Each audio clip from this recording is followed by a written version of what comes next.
একাদশ শ্রেণীর ছাত্রছাত্রীরা, আশা করি তোমরা সকলেই ভালো আছো। তোমাদেরকে অনেক শুভেচ্ছা এবং অভিনন্দন জানিয়ে আজকে একটি এপিসোড তোমাদের জন্য আমি রেডি করছি। এপিসোডটির বিষয় হলো আয়াপ্পা পানিকর রচিত শিক্ষা সার্কাস কবিতা। এই কবিতাটি নিয়ে আমি তোমাদের সাথে আলোচনা করব। তো চলো প্রথমে আয়াপ্পা পানিকর সম্বন্ধে দু চার কথা জেনে নেওয়া যাক। আয়াপ্পা পানিকর 1930 খ্রিস্টাব্দে জন্মগ্রহণ করেছিলেন। দেখো তোমাদের বইয়ের অনুযায়ী যেটা বলা আছে সেটাই আমরা বলছি। 1930 খ্রিস্টাব্দের 12ই সেপ্টেম্বর জন্মগ্রহণ করেন কেরালার কোভালামে। মালায়ালাম কাব্য সাহিত্যে আধুনিক যুগ নিয়ে আসেন যারা, আয়াপ্পা পানিকর তাদের মধ্যে কিন্তু অন্যতম ছিলেন। সেই সঙ্গে প্রাবন্ধিক ও সাহিত্য সমালোচক হিসাবেও তিনি বিখ্যাত। অধ্যাপনা করেছেন বিভিন্ন কলেজ ও বিশ্ববিদ্যালয়ে। 1960-এ প্রকাশিত তার কাব্যগ্রন্থ কুরুক্ষেত্র মালয়ালম কাব্য সাহিত্যের মোড় ঘুরিয়ে দেয়। তার অন্যান্য কাব্যগ্রন্থের মধ্যে ছিল আয়াপ্পা পান্নিকরুদের কৃতকল ও চিন্তা। আয়াপ্পা পানিকর 2006 খ্রিস্টাব্দে 23 আগস্ট মারা যান। তো যাই হোক, আয়াপ্পা পানিকর সম্বন্ধে নতুন করে কিছু আর বলার নেই। তো আয়াপ্পা পানিকরের এই কবিতাটি অনুবাদ করেছিলেন, দেখো অনুবাদকের নাম আছে, অনুবাদ করেছিলেন উৎপল কুমার বসু। উৎপল কুমার বসু কবিতার পাশাপাশি গল্পও লিখেছিলেন এবং উৎপল কুমার বসু 2006 খ্রিস্টাব্দে সুখ দুঃখের সাথী নামক কাব্যগ্রন্থের জন্য আনন্দ পুরস্কার পান। আয়াপ্পা পানিকরের কাব্য সংগ্রহের দ্বিতীয় সংস্করণটি ইংরেজিতে ডেজ অ্যান্ড নাইটস নামে অনুদিত হলে কবি উৎপল কুমার বসু বইটি বাংলায় অনুবাদ করেন। তিনি এই অনুবাদ গ্রন্থটির নাম দেন দিন ও রাত্রি। এই বইটি সাহিত্য একাডেমি থেকে প্রকাশিত হয়। তার লেখা উৎপল কুমার বসুর লেখা একটি বিখ্যাত কাব্যগ্রন্থ চৈত্রে রচিত কবিতা 1956 খ্রিস্টাব্দ। এছাড়া পুরী নিয়ে তিনি কিন্তু প্রচুর কবিতা লিখেছেন। লেখক ও অনুবাদকের সম্বন্ধে দু চার কথা বলার পর যে বিষয়টা তোমাদের জানতে হবে, আয়াপ্পা পানিকর রচিত শিক্ষা সার্কাস কবিতার উৎস কোথায়। 1974 খ্রিস্টাব্দে আয়াপ্পা পানিকরের কবিতা সংগ্রহ আয়াপ্পা পানিকর কৃতিকাল প্রকাশিত হয়। 1982-তে প্রকাশিত হয় এর দ্বিতীয় খণ্ড। এই গ্রন্থটি ইংরেজিতে ডেজ অ্যান্ড নাইটস নামে প্রকাশিত হয়। এরই বাংলা অনুবাদ হলো দিন ও রাত্রি। অনুবাদ করেছেন উৎপল কুমার বসু। আয়াপ্পা পানিকরের শিক্ষা সার্কাস কবিতাটি অনুবাদ গ্রন্থ দিন ও রাত্রি এই গ্রন্থ থেকেই নেওয়া হয়েছে। অর্থাৎ আয়াপ্পা পানিকরের অনুবাদ গ্রন্থটির নাম হচ্ছে দিন ও রাত্রি। দিন ও রাত্রি থেকে শিক্ষা সার্কাস এই কবিতাটি নেওয়া হয়েছে। এখন এক্ষেত্রে তোমাদের কতগুলো বিষয় জানতে হবে। শিক্ষা সার্কাস বেশ ভালো বিষয়টা। এখন সার্কাস বিষয়টা কি যদি বলা হয়, না সার্কাস হচ্ছে একটা ট্রপিজিয়ামের খেলা, যেখানে খেলোয়াড় এক ধাপ থেকে আর এক ধাপে উত্তীর্ণ হয়। অর্থাৎ উত্তীর্ণ হওয়াটাই সেখানে একটা বড় বিষয় বা বড় কথা। সার্কাস হলো ক্রীড়াচক্র, অর্থাৎ চক্রাকার বা বৃত্তাকার ক্রীড়াক্ষেত্রে অশ্ব প্রভৃতি ক্রীড়া উপাদান নিয়ে ক্রীড়াবিদরা ক্রীড়া প্রদর্শন করে থাকেন। তো এক্ষেত্রে একটা জিনিস যদি দেখা হয় যে আমাদের বর্তমান শিক্ষা ব্যবস্থা যেন এই বর্তমান শিক্ষা ব্যবস্থায় এদেশীয় শিক্ষার্থীরা যেন সার্কাসের মতো বৃত্তাকার ক্ষেত্রে শ্রেণীর পর শ্রেণী টপকে ঘুরতেই থাকছে। অর্থাৎ শিক্ষাটা শুধুমাত্র একটা উত্তরণের ধাপ ছাড়া আর কিছুই নয়। এই ভাবনা নিয়েই তৈরি হয়েছে শিক্ষা সার্কাস কবিতাটি। তো চলো যাই হোক, একদম কবিতায় আসি, বিষয়টা পরে আলোচনায় আসবো। দেখো দুজনের কথোপকথন, দুই ব্যক্তির কথোপকথন, এই কথোপকথনকে নিয়ে তৈরি হচ্ছে যে কবির সাম্প্রতিক ভারতীয় শিক্ষার যে হাল হাকিকত কীরকম ছিল সেই বিষয়টা কিন্তু তিনি এখানে তুলে ধরলেন। সমগ্র কবিতাটি 4টি স্তবকে বিভক্ত। কবিতাটির পংক্তির সংখ্যা 16, প্রথম স্তবকে 6টি এবং দ্বিতীয় ও তৃতীয় স্তবকে 3টি করে এবং শেষ স্তবকে 4টি পংক্তি বা চরণ আছে। সমগ্র কবিতা জুড়ে যদি দেখা যায় তাহলে দেখবো এই কবিতায় প্রশ্নোদ্ধৃত মন্তব্য বা এই যে মন্তব্যগুলো, মানে যে তুমি যদি প্রথম শ্রেণী পাস করো, এই যে মন্তব্য, এই মন্তব্যগুলো কিন্তু করেছেন কবি স্বয়ং। তো কি বলছেন কবি? প্রথমেই বলছেন, কবি আর তার প্রতিযোগীর মধ্যে কথা হচ্ছে। সেই কথোপকথনের মধ্যেই আমরা দেখব যে যেখানে সেখানে যে শিক্ষার বর্তমান পরিস্থিতি, সেই বর্তমান পরিস্থিতি তিনি কিন্তু তুলে ধরতে চেয়েছেন। আসলে প্রাতিষ্ঠানিক শিক্ষা ব্যবস্থা শুধু পরীক্ষার সাফল্যকেই বড় করে রাখে। শিক্ষার সার্থকতা সেখানে শুধুমাত্র এক শ্রেণী থেকে অন্য শ্রেণীতে ওঠা। শিক্ষার্থী জানে যে তার লক্ষ্য হলো শুধু এক শ্রেণী থেকে অন্য শ্রেণীতে পৌঁছে যাওয়া, কিন্তু এই পরীক্ষা ব্যবস্থার আড়ালে ব্যর্থ হয়ে যায় শিক্ষার মূল উদ্দেশ্য। সেই জন্য এক কবিতার প্রতিযোগী বলছেন, তুমি যদি প্রথম শ্রেণীতে পাস করো, আমি দ্বিতীয় শ্রেণীতে যেতে পারি। এটা খুব সুন্দর ভাবনা। কি না, তুমি যদি প্রথম শ্রেণীতে পাস করো তাহলে কিন্তু আমি দ্বিতীয় শ্রেণীতে যেতে পারি। বক্তা বলছেন তুমি যদি প্রথম শ্রেণী পাস করো তাহলে আমি দ্বিতীয় শ্রেণীতেও যেতে পারি। আর তুমি যদি দ্বিতীয় শ্রেণীতে পাস করো, যদি আমি দ্বিতীয় শ্রেণী, তখন অন্যজন বক্তব্য অনুযায়ী যে যদি আমি দ্বিতীয় শ্রেণীতে পাস করি, বেশ আমি সোজা তৃতীয় শ্রেণীতে যেতে পারি। আর তুমি যদি তৃতীয় শ্রেণীও পাস করো, বেশ আমি তৃতীয় শ্রেণীও পাস করি, বেশ তাহলে 1 2 3 4, তাহলে আমি চতুর্থ শ্রেণীতে বসতে পারি। এই যে একটা বিষয় দেখো, যেখানে একটা জিনিস বলা হচ্ছে যে শিক্ষাটা শুধুমাত্র একটা উত্তরণ, উত্তরণ ছাড়া আর কিছুই নয়। কেন না, প্রথম থেকে চতুর্থ শ্রেণী পর্যন্ত এদেশীয় প্রাথমিক এদেশের যে প্রাথমিক শিক্ষা, সেই প্রাথমিক শিক্ষা স্তর, এই প্রাথমিক শিক্ষা স্তরে দেখা যায় কি যে শুধুমাত্র শিক্ষাটা হচ্ছে উত্তরণ। এই উত্তরণ ছাড়া আর যেন কোনো কিছুই আমরা লক্ষ্য করতে পারি না। শিক্ষার যে মূল উদ্দেশ্য ব্যক্তিত্বের সর্বাঙ্গীন বিকাশ, সেই সর্বাঙ্গীন বিকাশটাও যেন ব্যাহত হয়েছে। অর্থাৎ কবিতার শুরুতেই কবি একটা বিষয় আমাদের সামনে তুলে ধরতে চাইলেন যে যদি একটু দেখা হয় যে পরীক্ষায় সাফল্য শিক্ষার্থীকে প্রথম থেকে দ্বিতীয়, দ্বিতীয় থেকে তৃতীয় কিংবা তার পরে পর্যায়ক্রমে উপরের শ্রেণীতে পৌঁছে দেয়। অর্থাৎ শিক্ষা শুধুমাত্র উত্তরণ। যদি প্রথম শ্রেণী পাস করে তাহলে দ্বিতীয় শ্রেণীতে যেতে পারে, দ্বিতীয় শ্রেণী পাস করলে তৃতীয় শ্রেণী, তৃতীয় শ্রেণী পাস করলে 1 2 3 4 অর্থাৎ চতুর্থ শ্রেণী। মানে প্রাথমিক শিক্ষার যে ধারা, সেই শিক্ষার ধারাটাও কিন্তু একটা উত্তরণ সম্ভব হচ্ছে। এদেশের শিক্ষা ব্যবস্থায় শিক্ষার্থীরা যেন অপ্রত্যক্ষ প্রতিদ্বন্দ্বিতা শর্ত সাপেক্ষে প্রাথমিক শিক্ষার সূচনা তথা প্রথম শ্রেণী থেকে পরবর্তী শ্রেণীগুলির দিকে এগিয়ে চলেছে। প্রথমের পর দ্বিতীয়, দ্বিতীয়ের পর তৃতীয়, এভাবে 1 2 3 4, 3 এরপরে 4। প্রাথমিক স্তরের সব শ্রেণী পার হওয়ার পরেও কিন্তু এগিয়ে চলা থামে না, কারণ তারপরে মাধ্যমিক, উচ্চ মাধ্যমিক, কলেজ, কত স্তরে কত শ্রেণী যেন একটা আছে।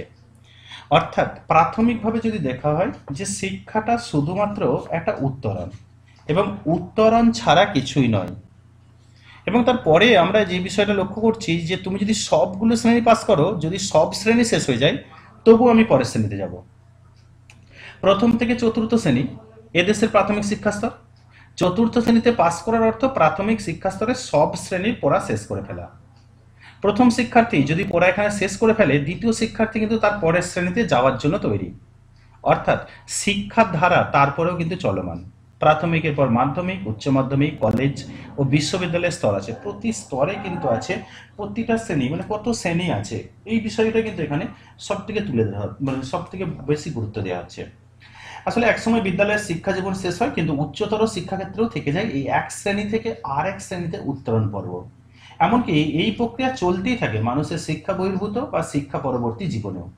এইভাবেই এক নিরন্তর প্রতিযোগিতার মধ্য দিয়ে মানুষ কিন্তু সাফল্য লাভের চেষ্টা করে। আসলে সব শ্রেণী শেষ হয়ে গেলেও পরের শ্রেণীতে যাওয়ার কথা বলে কবি আসলে অন্তঃসারহীন সাফল্যের পথ সন্ধানকেই বোঝাতে চেয়েছেন। তিনি আরো বোঝাতে চাইলেন যে পরীক্ষায় পাস করার, শিক্ষিত হওয়া মোটেও কিন্তু এক জিনিস নয়। যেখানে অলরাউন্ড ডেভেলপমেন্ট, সেই সর্বাঙ্গীন বিকাশ কিন্তু এখানে শিক্ষার মাধ্যমে না। শিক্ষাটা শুধুমাত্র একটা উত্তরণের মাধ্যম, যেখানে শুধু এক শ্রেণী থেকে আর এক শ্রেণীতে খুব সহজেই পৌঁছানো যায়। সেই বিষয়টাই কবি এখানে তুলে ধরলেন। তুলে ধরার পরেই কিন্তু বলছেন সব শিক্ষা একটি সার্কাস। এখন দেখো, এই মালয়ালম কবি আয়াপ্পা পানিকর এদেশের বর্তমান শিক্ষা ব্যবস্থাকে সার্কাসের সঙ্গে তুলনা করলেন, এবং সার্কাসের সঙ্গে তুলনা করতে গিয়ে তিনি বলছেন যে সব শিক্ষাই একটি সার্কাস। আসলে মানুষের জীবন সবসময় শ্রেণীবদ্ধ। সামাজিক ও ব্যক্তিগত চাহিদা এবং লক্ষ্য পূরণের প্রয়োজনে এক শ্রেণী থেকে অন্য শ্রেণীতে ওঠার পথ খুঁজে চলে মানুষ। আর এই চলতে গিয়ে মানুষ দ্রুত যান্ত্রিক এবং আত্মসুখ সর্বস্ব হয়ে পড়ে। শিক্ষায় নিয়ে শিক্ষা ব্যবস্থাকে সার্কাসের সঙ্গে তুলনা করেছেন কবি। সার্কাসে ট্রাপিজিয়ামের খেলায় যেমন খেলোয়াড় একটি দড়ি বা বার থেকে শারীরিক কসরত দেখিয়ে আরেকটিতে চলে যান, শিক্ষাক্ষেত্রেও ঠিক তেমনি এক শ্রেণী থেকে উত্তীর্ণ হয়ে পরের শ্রেণীতে যাওয়ায় তেমনি একটি বাহ্যিক চলন, মানে বাহ্যিক একটা প্রক্রিয়া। সেদিক থেকে শিক্ষা সার্কাস ছাড়া আর কিছু নেই, অর্থাৎ শুধুমাত্র একটা উত্তরণের ধাপ। যে খেলোয়াড় যেমন এক ধাপ থেকে এক ধাপে আরেক ধাপে উত্তীর্ণ হয়, এখানেও যেন শিক্ষার্থী এক ধাপ থেকে আরেক ধাপে উত্তীর্ণ হওয়া ছাড়া শিক্ষার্থীর যেন আর কোনো ভাষা নেই বা আর কোনো পথ নেই। অর্থাৎ শিক্ষার্থী শুধুমাত্র শিক্ষার উত্তরণ ছাড়া যেন আর কিছু বোঝেই না। সব শিক্ষা একটি সার্কাস, যার সাহায্যে আমরা পরের শ্রেণীতে উত্তীর্ণ হয়। আর এর ফলস্বরূপ কি হচ্ছে? প্রকৃত জ্ঞান লাভ করা সম্ভব হয় না। আর সেই জন্যই কবি কিন্তু খুব সহজে অকপটে বললেন যে জ্ঞান কোথায় গেল? সে যেখানে গেছে সেটা ধোঁকা। এদেশের শিক্ষা ব্যবস্থায় শিক্ষার্থীরা শিক্ষা পাচ্ছে, কিন্তু সেই শিক্ষা কি? শিক্ষার উদ্দেশ্য ও লক্ষ্য হলো জ্ঞানার্জন, চেতনার বিকাশ, সর্বাঙ্গীন বিকাশ ব্যক্তিত্বের।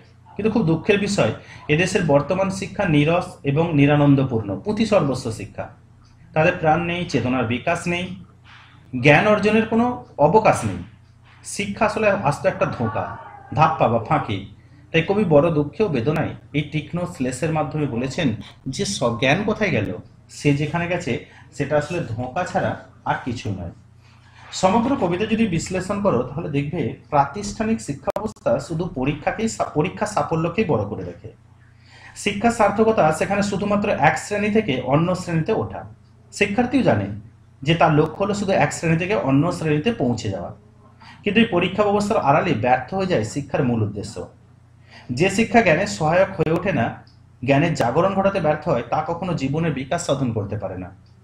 শিক্ষা তখন হয়ে ওঠে সার্কাসের মতো এক মজাদার খেলা, যা শিক্ষার্থীকে ট্রাপিজিয়ামের খেলার মতো পরের লক্ষ্যে পৌঁছে দেয়, কিন্তু জীবন হয়ে থাকে অন্তঃশ্বাসশূন্য।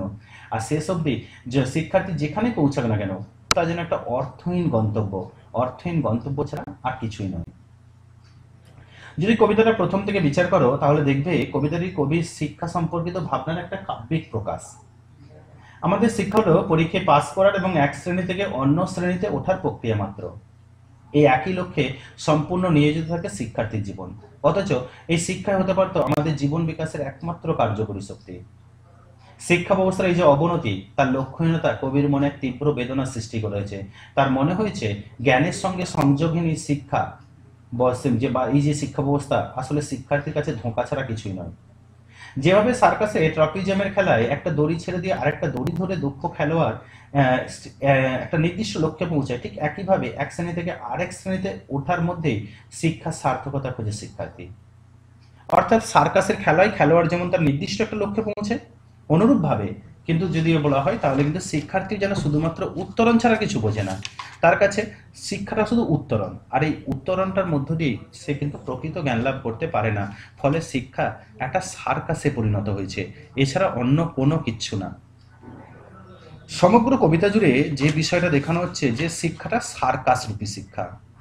কারণ কারণ সার্কাসের ট্রপিজমের খেলার মতোই খেলোয়াড় যেমন এক ধাপ থেকে অন্য ধাপে পৌঁছাচ্ছে, ঠিক অনুরূপভাবে শিক্ষার্থীও লক্ষ্য এক ধাপ থেকে অন্য ধাপে পৌঁছানো। কারণ শিক্ষার্থী ক্লাসের পর ক্লাস উত্তীর্ণ হয়ে তার শিক্ষার ধারাটিকে এগিয়ে নিয়ে চলে প্রাথমিক থেকে মাধ্যমিকের দিকে, পরে উচ্চ মাধ্যমিকের বৃত্ত অতিক্রম করে কলেজের স্তরে পৌঁছায়। এভাবে স্তরের পর স্তর ডিঙিয়ে এগিয়ে চলে শিক্ষার্থীর শিক্ষাধারা। আর শিক্ষাধারা অনুসরণে শিক্ষার্থীর এগিয়ে যাওয়ার মধ্যে আছে একে অপরকে টপকে যাওয়ার বা একে অপরকে অতিক্রম করে যাওয়ার প্রতিযোগিতা, প্রতিদ্বন্দ্বিতা। তাই কবির মতে শিক্ষা আসলে একটা শিক্ষার সার্কাস, যা শিক্ষার একটা ক্রীড়াচক্র। আর এই ক্রীড়াচক্রে আবর্তমান শিক্ষার্থী শিক্ষা স্তরের পর স্তর অতিক্রম করে চলমান। কিন্তু শিক্ষা যেহেতু পুঁথি সর্বস্ব, পরীক্ষার মাধ্যমে ক্লাস অতিক্রম করার খেলা, যে কোনো উপায়ে ডিগ্রি ডিপ্লোমা পাওয়ার একটা চেষ্টা, তাই শিক্ষা জ্ঞানহীন, প্রাণহীন, নিরানন্দ, নীরস ও প্রাণহীন পুঁথিচর্যায় জ্ঞান বা চেতনার বিকাশ হয় না। আর যে জ্ঞান অজ্ঞানতার অন্ধকার দূর করে, অন্তর আলোকিত করে, মানবিক গুণের সমৃদ্ধ করে, তার চর্চা কিন্তু এদেশীয় শিক্ষায় হয় না। কাজে জ্ঞান চর্চার নামে এক মস্ত ধোঁকাবাজি চলে। আর ধোঁকা মানে ধাপ্পা বা ফাঁকে।